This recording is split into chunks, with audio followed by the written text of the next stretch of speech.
Hi guys, welcome back to my channel. Ayun nga pa guys, may ginawa na ako ng part 2 ng aking kurinding o tulingan guys. Bumili ulit ako guys. May nakita kasi ako medyo mura ang presyo guys, kaya bumili ako guys. At gagawin ko ng panibagong video guys to.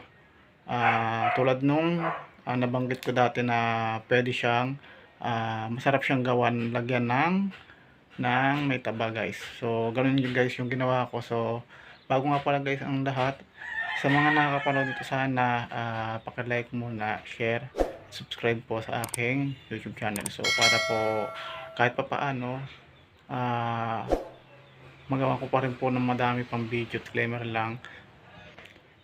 lang guys ha, hindi ako eksperto sa paggawa o pagluluto ng ganitong. So ito ay base lang sa kaalaman ko kung paano siya lutuin, at ito naman lutuin bahay din lang yung ganitong klaseng luto na alam ko.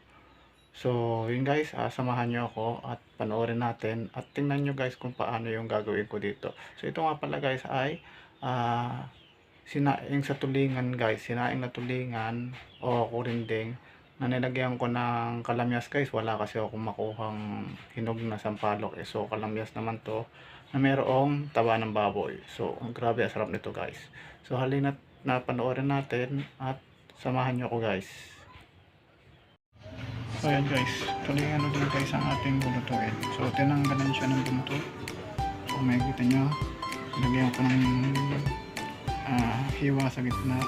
Tapos guys, samahan natin ng taba ng baboy. So try natin guys kung anong magiging lasa niya. Then guys, meron siyang kasama ng luya at bawang. So yan guys, yung magiging sangkap. Siyempre bibili pa ako mamaya ng konti ng susuka natin na sampalok, hinog. At siyempre lagyan natin ng sibuyas,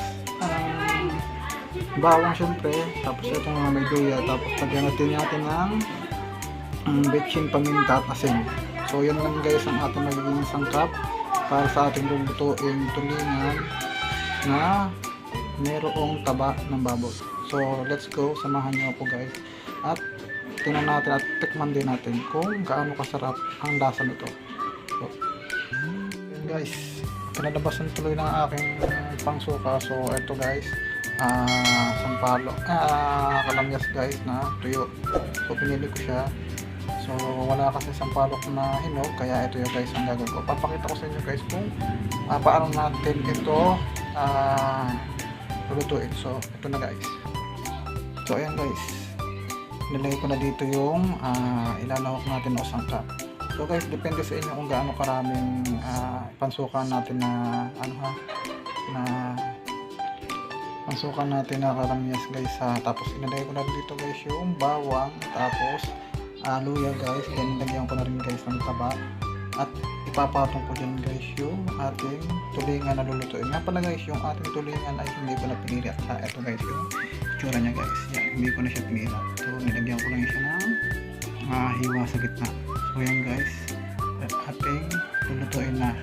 Let's go guys. So yan guys na, inilagay ko na siya sa aming kawali maliit guys, kasi wala akong palayok. Mas masarap ko guys palayok talaga wala nang talagang palayok. So yan guys aking ginawa. So lalagyan ko na lang siya ng tubig, then lalagyan ko na rin ng betchin, paminta at asin.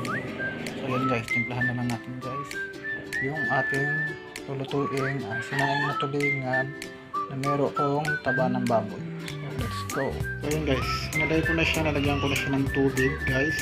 Sa inyo guys kung gaano kadami guys ng tubig na ilalagay ko. Ang ginawa ko, so maliit lang yung kawali, napawan ko guys, dinamihan ko kasi may taba kasi lulutuin pa. So dito natin malalaman guys kung gaano kasarap to na may taba ng baboy. So halina't guys, tingnan natin at panoorin natin ang luto na nitong ating gagawin. So tatakluban ko na to guys para diretso luto na. Ano guys, so yun guys, ating lulutuin na. So wait natin guys na ilang minuto. So yun na guys, ang ating sinain na tuloy na may taba. Sinain ko guys sa